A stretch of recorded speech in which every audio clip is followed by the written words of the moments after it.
पिछले वीडियो में हमने अंग्रेजी के कुछ आसान से नियम सीखे थे और अब हम इन सभी नियमों को एक साथ काम में लेते हुए वाक्य बनाना सीखेंगे। पहले हम छोटे वाक्य बनाएंगे और फिर बड़े वाक्य बनाएंगे और इसके लिए हम एक टेंस की मदद लेंगे और वह टेंस है फ्यूचर सिंपल टेंस। और इसे पूरी तरह से सीखने में आपको 2 दिन लगेंगे। तो आपको 2 दिन तक मुझ पर पूरा विश्वास रखते हुए इन वीडियोस को पूरी ईमानदारी से देखना है। तो आइए शुरू करते हैं। Future simple tense. Future simple tense की जो पहचान होती है वो होती है गा गी गे, यानी वे वाक्य जिनका अंत गा गी या गे शब्दों से होता है वे फ्यूचर सिंपल टेंस के वाक्य होते हैं। जैसे वह अंग्रेजी बोलेगा, वह अंग्रेजी बोलेगी या हम अंग्रेजी बोलेंगे। ध्यान से देखिए, इन तीनों वाक्यों का अंत गा गी और गे से हुआ है, तो ये फ्यूचर सिंपल टेंस के वाक्य हैं। याद रखिए, फ्यूचर सिंपल टेंस में जो हेल्पिंग वर्ब आती है वो आती है विल, यानी फ्यूचर सिंपल टेंस के वाक्यों में हेल्पिंग वर्ब के रूप में विल को काम में लिया जाता है और फ्यूचर सिंपल टेंस के सभी वाक्यों में V1 यानी मेन वर्ब की पहली फॉर्म काम में ली जाती है। तो आइए फ्यूचर सिंपल टेंस का सिंपल सेंटेंस का सूत्र बनाते हैं। सिंपल सेंटेंस के सूत्र में आपको पता है सबसे पहले सब्जेक्ट आता है और उसके बाद में आती है हेल्पिंग वर्ब। तो फ्यूचर सिंपल टेंस में हेल्पिंग वर्ब विल आती है, तो विल को लगाएंगे, subject plus will plus V यानी मेन वर्ब, और फ्यूचर सिंपल टेंस में V1 यानी मेन वर्ब की पहली फॉर्म आती है, तो विल के बाद में लगाएंगे V1 प्लस ऑब्जेक्ट। तो फ्यूचर सिंपल टेंस का सिंपल सेंटेंस का सूत्र होता है subject plus will plus V1 plus object. Subject plus will helping verb plus V1 यानी मेन वर्ब की पहली फॉर्म और ऑब्जेक्ट। और विल नॉट को शॉर्ट फॉर्म में वोंट कहते हैं, यानी विल नॉट को संक्षेप में वोंट कहते हैं। आगे बढ़ने से पहले एक बात ध्यान से सुनिए, ये आपके आगे बहुत काम आएगी। पारंपरिक अंग्रेजी में यानी ट्रेडिशनल इंग्लिश में, यानी पुराने जमाने की अंग्रेजी में आई और वी के साथ शेल का प्रयोग किया जाता था, जैसे आई शैल गो, वी शैल गो आदि। लेकिन आधुनिक अंग्रेजी में यानी मॉडर्न इंग्लिश में, यानी नए जमाने की अंग्रेजी में आई और वी के साथ भी विल का प्रयोग किया जाने लगा है, जैसे I will go, we will go आदि। तो पहले आई और वी के साथ में शेल का प्रयोग किया जाता था, लेकिन अब आई और वी के साथ में भी विल का प्रयोग किया जाने लगा है। हाँ, ये बात अलग है कि कुछ विशेष प्रकार के वाक्यों में आज भी आई और वी के साथ शेल ही लगाया जाता है। ये कब और कैसे लगाया जाता है ये मैं आपको तब सिखाऊंगा जब इसको सिखाने का सही समय आएगा, यानी जब आप ये सीखने के लिए पूरी तरह से तैयार हो जाएंगे कि शेल को आई और वी के साथ कब और कैसे लगाया जाता है, तो मैं आपको ये भी सिखाऊंगा। लेकिन फिलहाल अभी आपको इसके बारे में सोचने की जरूरत नहीं है। और आइए अब हम फ्यूचर सिंपल टेंस के सभी वाक्यों के सूत्र बनाते हैं। आपने अभी सिंपल सेंटेंस का सूत्र बनाया था subject plus will plus V1 plus object, और आइए अब हम बाकी वाक्यों के सूत्र भी बना लेते हैं। आपका जो नेक्स्ट सूत्र है वो है N यानी नेगेटिव सेंटेंस। आपको याद होगा पिछले वीडियो में आपने सीखा था कि नेगेटिव सेंटेंस के सूत्र में हमेशा हेल्पिंग वर्ब के साथ में नॉट आता है और फ्यूचर सिंपल टेंस में हेल्पिंग वर्ब है विल। तो नेगेटिव सेंटेंस का सूत्र बनेगा फ्यूचर सिंपल टेंस का subject plus will not plus V1 plus object. देखिए, हेल्पिंग वर्ब विल के साथ में नॉट आया है। आपका अगला सूत्र है आई यानी इंटरोगेटिव सेंटेंस। आपको याद होगा पिछले वीडियो में आपने सीखा था कि इंटरोगेटिव सेंटेंस में हमेशा सूत्र की शुरुआत हेल्पिंग वर्ब से होती है और फ्यूचर सिंपल टेंस में हेल्पिंग वर्ब क्या है? विल। तो सूत्र बनेगा will plus subject plus V1 plus object. Next जो प्रकार है वो है IN यानी इंटेरोनेगेटिव सेंटेंस। आपने पिछले वीडियो में सीखा होगा कि IN यानी इंटेरोनेगेटिव सेंटेंस को दो तरीकों से बना सकते हैं, IN1 और IN2।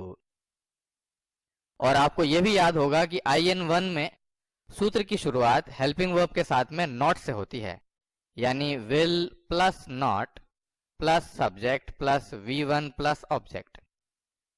ध्यान से देखिए, ये जो नॉट है ये सब्जेक्ट से पहले आया है, लेकिन आपको याद होगा IN2 में ये जो नॉट है ये हमेशा सब्जेक्ट के बाद में आता है। शुरुआत तो हेल्पिंग वर्ब से ही होती है।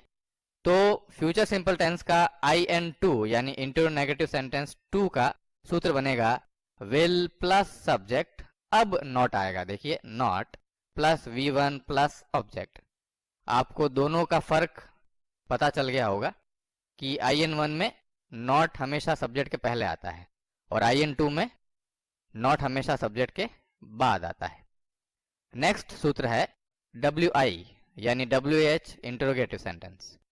आपको याद होगा कि WH इंटरोगेटिव सेंटेंस में सबसे पहले WH वर्ड आता है और उसके बाद में हेल्पिंग वर्ब आती है या सब्जेक्ट आता है। आपको याद होगा कि उसके बाद में हेल्पिंग वर्ब आती है और यहां पर हेल्पिंग वर्ब है will।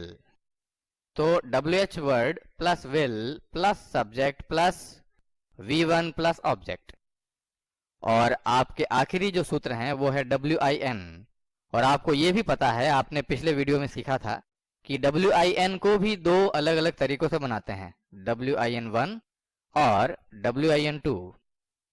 WIN1 में भी सबसे पहले तो WH वर्ड ही आता है, लेकिन उसके बाद में हेल्पिंग वर्ब के साथ में नॉट आता है। देखिए हेल्पिंग वर्ब क्या है, will और नॉट, फिर नॉट आया, फिर subject plus V1 plus object. लेकिन WIN2 में सबसे पहले WH वर्ड आता है, उसके बाद में हेल्पिंग वर्ब आएगी will प्लस सब्जेक्ट, फिर नॉट आता है, फिर V1 और फिर ऑब्जेक्ट। तो आपको WIN1 और WIN2 में भी फर्क महसूस हो गया होगा। दोनों में वही फर्क है जो IN1 और IN2 में था कि नॉट सब्जेक्ट के पहले आ जाए तो WIN1 और नॉट अगर सब्जेक्ट के बाद में आ जाए तो WIN2, बस यही फर्क है। तो ये थे फ्यूचर सिंपल टेंस के सभी वाक्यों के सूत्र। और अब हम इन सूत्रों की मदद से फ्यूचर सिंपल टेंस के वाक्य बनाएंगे। सबसे पहले हम एक मेन वर्ब वाले वाक्य बनाएंगे जिससे आपकी थोड़ी सी प्रैक्टिस हो जाए और आप बड़े बड़े वाक्य बनाने के लिए पूरी तरह से तैयार हो जाएं। तो आइए शुरू करते हैं। सबसे पहले एक सिंपल सेंटेंस लेते हैं, मैं अंग्रेजी सीखूंगा। ध्यान से देखिए, इस हिंदी वाक्य में सिर्फ एक ही मेन वर्ब आई है, सीखूंगा। सिंपल सेंटेंस का सूत्र आपको याद है, फ्यूचर सिंपल टेंस का subject plus will plus V1 plus object. तो आइए वाक्य बनाते हैं अंग्रेजी में। मैं अंग्रेजी सीखूंगा, मैं यानी आई, will सीखूंगा यानी लर्न, जिसकी पहली फॉर्म होती है V1 होती है लर्न, अंग्रेजी यानी इंग्लिश। मैं अंग्रेजी सीखूंगा, आई विल लर्न इंग्लिश। अगला प्रकार N यानी नेगेटिव सेंटेंस। मैं अंग्रेजी नहीं सीखूंगा। नहीं शब्द लगा है तो नॉट लगेगा। नेगेटिव सेंटेंस का सूत्र आपको याद है, subject plus will not plus V1 plus object, helping verb के साथ में नॉट।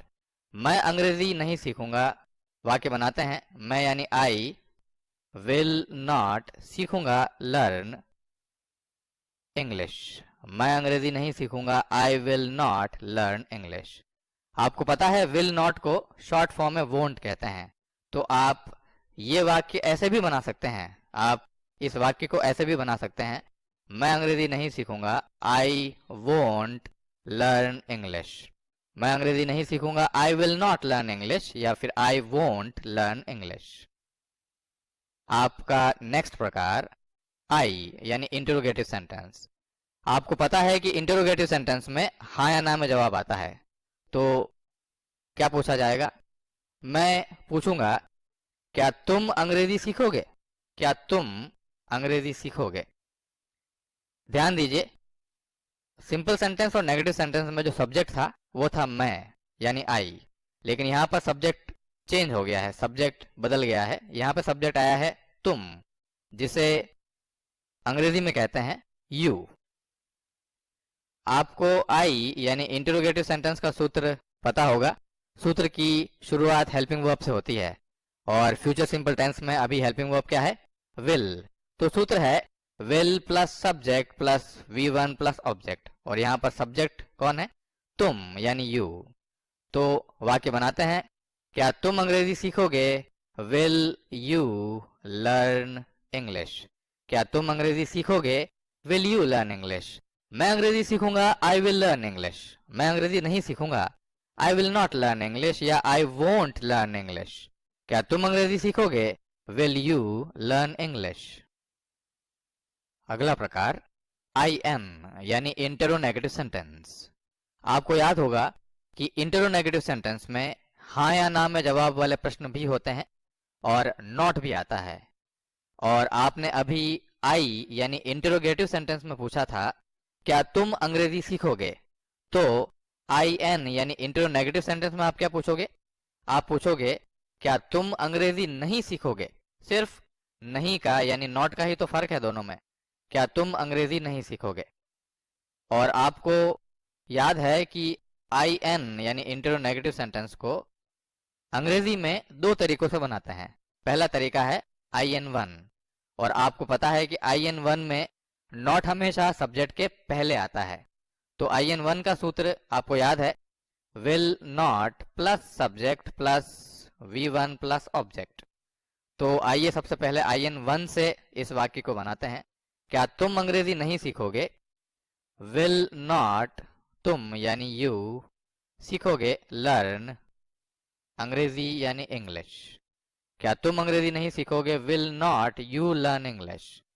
और आपको यह भी पता है कि विल नॉट को शॉर्ट फॉर्म में यानी संक्षेप में कहते हैं वोंट। तो आप इस वाक्य को ऐसे भी बना सकते हो, क्या तुम अंग्रेजी नहीं सीखोगे, वोंट यू लर्न इंग्लिश। ये वाक्य थोड़ा सा ज्यादा सही है। Will not you learn English बोलने के बजाय आप अगर वोंट यू लर्न इंग्लिश कहें तो ज्यादा बेहतर है। क्या तुम अंग्रेजी नहीं सीखोगे अब IN2 से बनाते हैं, और आपको पता है कि IN2 में हमेशा नॉट सब्जेक्ट के बाद में आता है, जबकि यहां पर IN1 में पहले आया था। IN2 में क्या होगा, वो सब्जेक्ट के बाद में आएगा। देखिए, will plus subject plus not plus V1 plus object. देखिए, नॉट सब्जेक्ट के बाद में आया है। क्या तुम अंग्रेजी नहीं सीखोगे अब IN2 से बनाते हैं, क्या तुम अंग्रेजी नहीं सीखोगे, विल तुम यू नॉट सीखोगे लर्न अंग्रेजी यानी इंग्लिश। क्या तुम अंग्रेजी नहीं सीखोगे, will you not learn English. तो IN यानी इंटरोनेगेटिव सेंटेंस को IN1 और IN2 दोनों तरीकों से बना सकते हैं। IN1 और IN2 दोनों से बनाएं। क्या तुम अंग्रेजी नहीं सीखोगे IN1 से, will not you learn English, या फिर वोंट यू लर्न इंग्लिश। और IN2 से क्या तुम अंग्रेजी नहीं सीखोगे, will you not learn English. आगे मैं आपको यह भी बताऊंगा कि आपको कब IN1 बोलना है और कब IN2 बोलना है, क्योंकि कुछ कंडीशंस में IN1 बोला जाता है लेकिन कुछ कंडीशंस में IN2 बोला जाता है। मैं आपको आगे सिखाऊंगा। आपका अगला प्रकार WI यानी WH इंटरोगेटिव सेंटेंस। आपको याद होगा कि WH इंटरोगेटिव सेंटेंसेस में वे प्रश्न आते हैं जिनमें कोई न कोई WH वर्ड जरूर आता है। तो प्रश्न पूछा जाएगा, तुम अंग्रेजी कब सीखोगे। ध्यान से देखिए, कब यानी when, ये एक WH वर्ड होता है। WI यानी WH इंटरोगेटिव सेंटेंस का सूत्र आपको याद होगा, सबसे पहले WH वर्ड आता है, उसके बाद में हेल्पिंग वर्ब आती है, और यहां पर हेल्पिंग वर्ब है will plus subject plus V1 plus object. तुम अंग्रेजी कब सीखोगे, कब यानी when। तो आइए वाक्य बनाते हैं, तुम अंग्रेजी कब सीखोगे, सबसे पहले WH वर्ड when, फिर helping verb will plus subject तुम अंग्रेजी कब सीखोगे, तुम सब्जेक्ट है, व्हेन विल यू सीखोगे यानी लर्न, V1 लर्न, अंग्रेजी यानी इंग्लिश, तुम अंग्रेजी कब सीखोगे, when will you learn English. आप गलती से भी when will you learn English के स्थान पर when you will learn English नहीं बोल सकते। आपने अगर गलती से भी ये बोल दिया when you will learn English, तो फिर इस वाक्य का मतलब निकलता है जब तुम अंग्रेजी सीखोगे, लेकिन आपको तो कहना है तुम अंग्रेजी कब सीखोगे। ये भी मैं आपको आगे सिखाऊंगा कि ये वाक्य कैसे बनाना है, लेकिन अभी तो ये गलती आपको बिल्कुल नहीं करनी है। अगर आपको कहना है तुम अंग्रेजी कब सीखोगे, तो आपको कहना है when will you learn English, when you will learn English नहीं। आपका अगला प्रकार WIN यानी WH इंटरोनेगेटिव सेंटेंस। आपको याद होगा आपने पिछले वीडियो में सीखा था कि WH इंटरोनेगेटिव सेंटेंसेस में वे प्रश्न आते हैं जिनमें WH वर्ड भी आता है और नॉट भी आता है। तो पूछा जाएगा तुम अंग्रेजी क्यों नहीं सीखोगे। ध्यान से देखिए, क्यों यानी वाई एक WH वर्ड होता है और नहीं को अंग्रेजी में नॉट कहते हैं। तो जब इस वाक्य की अंग्रेजी बनाई जाएगी तो एक WH वर्ड भी आएगा और नॉट भी आएगा। और आपको पता है कि WIN को यानी तुम अंग्रेजी क्यों नहीं सीखोगे, इसको आप अंग्रेजी में दो तरीकों से बोल सकते हो, दो तरीकों से लिख सकते हो। पहला तरीका है WIN1 और दूसरा तरीका है WIN2। WIN1 में वही होता है जो IN1 में हुआ था, नॉट हमेशा सब्जेक्ट के पहले आता है, लेकिन WIN2 में नॉट हमेशा सब्जेक्ट के बाद में आता है। सिर्फ यही अंतर है, बाकी सब सेम है। तुम अंग्रेजी क्यों नहीं सीखोगे, अब WIN1 का सूत्र होता है WH word plus helping verb, यहां पर विल है तो विल के साथ में not plus subject plus V1 plus object. आप देखिए सब्जेक्ट के पहले नॉट आया है, लेकिन WIN2 में नॉट हमेशा सब्जेक्ट के बाद में आता है, बाकी सब सेम है। शुरुआत में WH वर्ड ही आएगा, फिर हेल्पिंग वर्ब आएगी, विल प्लस सब्जेक्ट, अब नॉट आएगा, देखिए plus not plus V1 plus object. तो दोनों में यही फर्क है कि WIN1 में नॉट हमेशा सब्जेक्ट के पहले आता है और WIN2 में नॉट हमेशा सब्जेक्ट के बाद में आता है। आप थोड़े से बोर हो रहे हैं क्योंकि ये सब बातें थोड़ी सी बोरिंग है, लेकिन सीखनी बहुत ही ज़रूरी है, आगे बहुत काम आएगी आपके। तो आइए देखते हैं, वाक्य बनाते हैं। WIN1 तुम अंग्रेजी क्यों नहीं सीखोगे। WIN1 से बनाते हैं तुम अंग्रेजी क्यों नहीं सीखोगे, क्यों यानी वाई, विल नॉट तुम यानी यू सीखोगे लर्न इंग्लिश, तुम अंग्रेजी क्यों नहीं सीखोगे, why will not you learn English. Will not को शॉर्ट फॉर्म में वोंट कहते हैं, तो आप इस वाक्य को ऐसे भी बना सकते हैं why won't you learn English, why won't you learn English. ये बेहतर है इस वाले वाक्य से। आप अगर why will not you learn English कहें तो और बेहतर होगा कि आप ये कहें why won't you learn English. तुम अंग्रेजी क्यों नहीं सीखोगे, WIN2 से बनाते हैं why will you not learn English, तुम अंग्रेजी क्यों नहीं सीखोगे, why won't you learn English, या फिर why will you not learn English. तो ये थे फ्यूचर सिंपल टेंस के एक मेन वर्ब वाले वाक्य। आइए इन्हें जल्दी से दोहरा लेते हैं, साथ में आप भी बनाइएगा। सबसे पहले सिंपल सेंटेंस, मैं अंग्रेजी सीखूंगा यानी I will learn English. Negative sentence, मैं अंग्रेजी नहीं सीखूंगा यानी I will not learn English या फिर I won't learn English. Will not को शॉर्ट फॉर्म में वोंट कहते हैं। इंटरोगेटिव सेंटेंस, हाँ या ना में जवाब वाले प्रश्न, क्या तुम अंग्रेजी सीखोगे, will you learn English. Interronegative sentence, IN यानी हाँ या नहीं में जवाब वाले नकारात्मक प्रश्न, क्या तुम अंग्रेजी नहीं सीखोगे।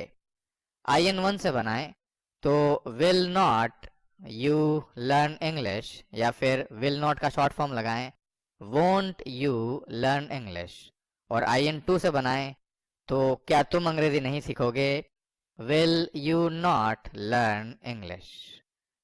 WI यानी WH इंटेरोगेटिव सेंटेंस यानी WH शब्दों वाले प्रश्न। तुम अंग्रेजी कब सीखोगे, कब यानी व्हेन, वाक्य बनेगा तुम अंग्रेजी कब सीखोगे यानी when will you learn English, when will you learn English. अगला प्रकार WIN यानी WH इंटेरोगेटिव सेंटेंस यानी WH शब्दों वाले नकारात्मक प्रश्न। तुम अंग्रेजी क्यों नहीं सीखोगे, WIN1 से बनाएं तो वाई वोंट, विल नॉट को वोंट कहते हैं, तो why won't you learn English, या फिर WIN2 से बनाएं why will you not learn English. मैं अंग्रेजी सीखूंगा, आई विल लर्न इंग्लिश, मैं अंग्रेजी नहीं सीखूंगा, I will not learn English या आई वोंट लर्न इंग्लिश। क्या तुम अंग्रेजी सीखोगे, विल यू लर्न इंग्लिश, क्या तुम अंग्रेजी नहीं सीखोगे, वोंट यू लर्न इंग्लिश या फिर will you not learn English. तुम अंग्रेजी कब सीखोगे, when will you learn English, और तुम अंग्रेजी क्यों नहीं सीखोगे, why won't you learn English या फिर why will you not learn English. और अब हम वे वाक्य सीखेंगे जिनमें एक से ज्यादा मेन वर्ब्स आती हैं, और इसमें आपके काम आएंगे अंग्रेजी वाक्यों के सूत्र, ना नीने का नियम और एक से ज्यादा मेन वर्ब्स का नियम। और आपने अभी फ्यूचर सिंपल टेंस में अंग्रेजी वाक्यों के सूत्र तो सीखे हैं, लेकिन आप शायद ना नीने का नियम और एक से ज्यादा मेन वर्ब्स का नियम भूल गए होंगे। तो आइए इन दोनों को जल्दी से दोहरा लेते हैं। सबसे पहले ना नीने का नियम। अगर किसी हिंदी वाक्य में किसी क्रिया के अंत में ना, नी या ने शब्द आते हैं तो अंग्रेजी में उस क्रिया के पहले टू लगाया जाता है। जैसे जाना की अंग्रेजी बनेगी टू गो, क्योंकि जाना के अंत में ना लगा है तो अंग्रेजी में गो के पहले टू लगाया गया। और एक से ज्यादा मेन वर्ब्स का नियम। अगर किसी हिंदी वाक्य में एक से ज्यादा मेन वर्ब्स आ जाएं तो वह मेन वर्ब जो हिंदी वाक्य में सबसे अंत में आई है वही असली मेन वर्ब होगी, जिसे हम अंग्रेजी वाक्य के सूत्र में वी के स्थान पर लगाएंगे, और बाकी बची सभी मेन वर्ब्स को हम ऑब्जेक्ट में लगाएंगे। तो ये थे ये दोनों नियम। अब आइए इन तीनों की मैं अंग्रेजी सीखने जाऊंगा। ध्यान से देखिए, इस हिंदी वाक्य में दो मेन वर्ब्स आई हैं, सीखने और जाऊंगा, जिसमें से जाऊंगा ये वाक्य में सबसे अंत में आई है तो यही असली मेन वर्ब होगी, जिसे आप सूत्र में वी के स्थान पर लगाएंगे, और बाकी बची मेन वर्ब सीखने ये जाएगी ऑब्जेक्ट में। ये आप कहाँ लगाएंगे, ऑब्जेक्ट में। आइए वाक्य बनाते हैं। सूत्र आपको याद है फ्यूचर सिंपल टेंस का, सिंपल सेंटेंस का, subject plus will plus V1 plus object. तो आइए वाक्य बनाते हैं। मैं अंग्रेजी सीखने जाऊंगा, मैं यानी आई, विल, जाऊंगा यानी गो, वी के स्थान पर लगाएंगे, यहाँ पे V1 है, पहली फॉर्म लगेगी। सीखने के अंत में ने लगा है, तो आपने अभी तो पढ़ा है ना नी ने का नियम, और आपने यही तो पढ़ा है कि अगर ना, नी या ने शब्द आते हैं किसी मुख्य क्रिया के अंत में तो अंग्रेजी में टू लगाते हैं। तो सीखने की अंग्रेजी क्या बनेगी, टू लर्न, अंग्रेजी यानी इंग्लिश। मैं अंग्रेजी सीखने जाऊंगा, I will go to learn English. आपका नेक्स्ट प्रकार, आपका अगला प्रकार एन यानी नेगेटिव सेंटेंस, मैं अंग्रेजी सीखने नहीं जाऊंगा। सूत्र आपको पता है नेगेटिव सेंटेंस का, subject plus will not, helping verb के साथ में not, plus V1 plus object. मैं अंग्रेजी सीखने नहीं जाऊंगा। आइए वाक्य बनाते हैं। मैं यानी आई, विल नॉट, जाऊंगा यानी गो, सीखने टू लर्न, अंग्रेजी यानी इंग्लिश। मैं अंग्रेजी सीखने नहीं जाऊंगा, I will not go to learn English. Will not को शॉर्ट फॉर्म में क्या कहते हैं, वोंट।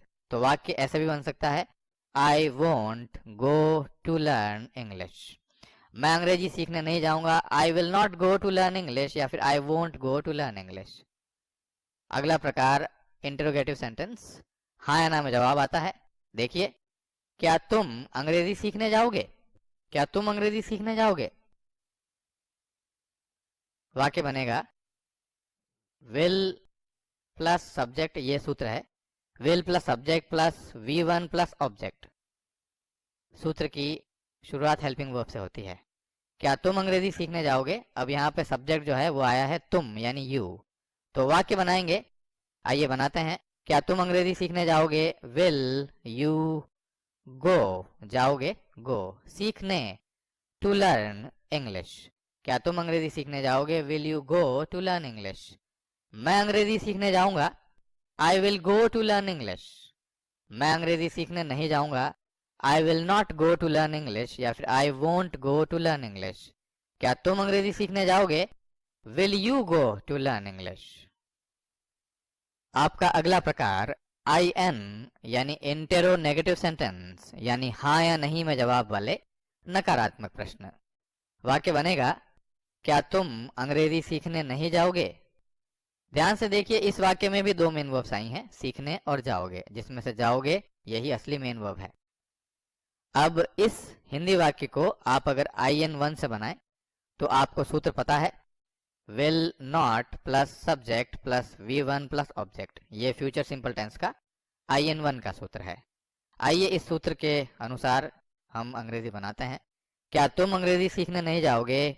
विल नॉट यू, जाओगे गो, सीखने टू लर्न इंग्लिश। क्या तुम अंग्रेजी सीखने नहीं जाओगे? विल नॉट, और विल नॉट का शॉर्ट फॉर्म होता है वोंट।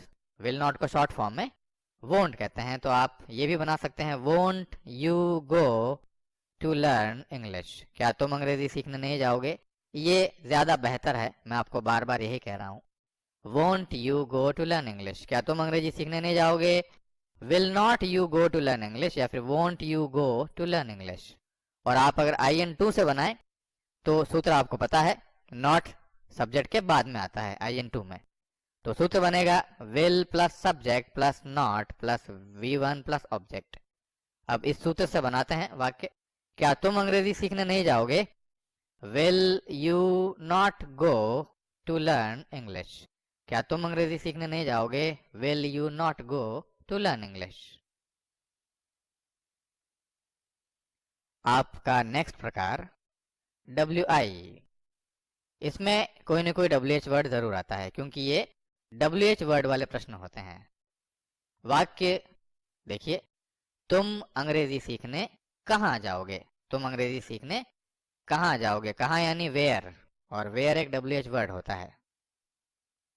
सूत्र आपको पता है, सबसे पहले WH वर्ड आएगा, फिर हेल्पिंग वर्ब आती है। यहाँ पर हेल्पिंग वर्ब है will plus subject plus V1 plus object.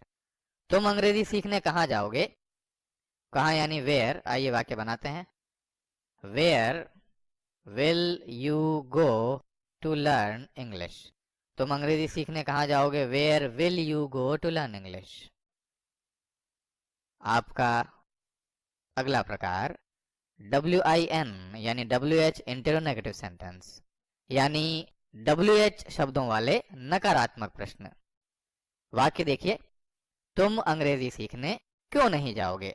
क्यों यानी वाई, ये एक WH वर्ड होता है, और नहीं यानी नॉट, तो नॉट भी आता है इसमें।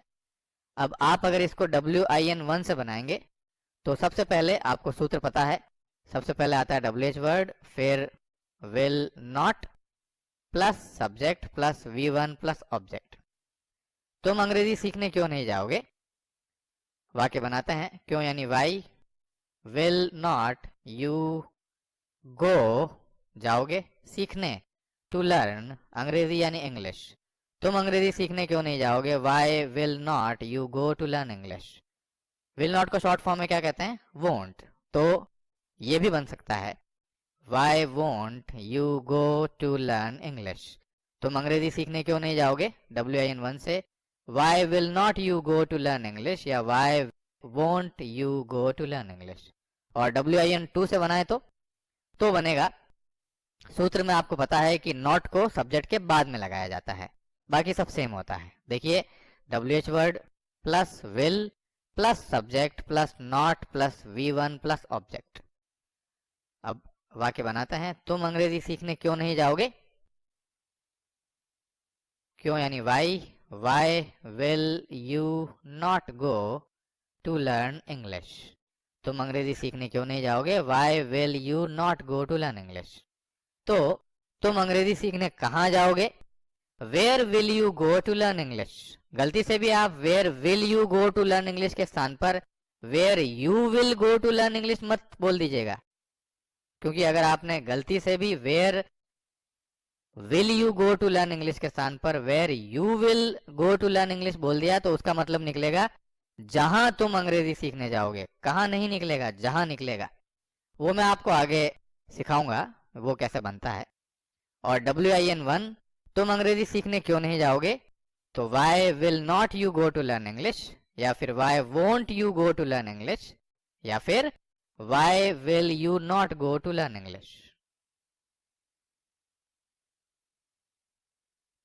तो ये थे फ्यूचर सिंपल टेंस के एक से ज्यादा मेन वर्ब्स वाले वाक्य। अब आइए इन्हें जल्दी से दोहरा लेते हैं, साथ में आप भी बनाइएगा। सबसे पहले सिंपल सेंटेंस, मैं अंग्रेजी सीखने जाऊंगा, यानी I will go to learn English. Negative sentence, मैं अंग्रेजी सीखने नहीं जाऊंगा, यानी I will not go to learn English, या फिर I won't go to learn English. Interrogative sentence, क्या तुम अंग्रेजी सीखने जाओगे, यानी will you go to learn English. Interronegative, क्या तुम अंग्रेजी सीखने नहीं जाओगे, IN1 से बनाए तो वोंट, विल नॉट को शॉर्ट फॉर्म में वोंट कहते हैं, तो won't you go to learn English, या फिर IN2 से will you not go to learn English. WI, तुम अंग्रेजी सीखने कहाँ जाओगे, यानी where will you go to learn English.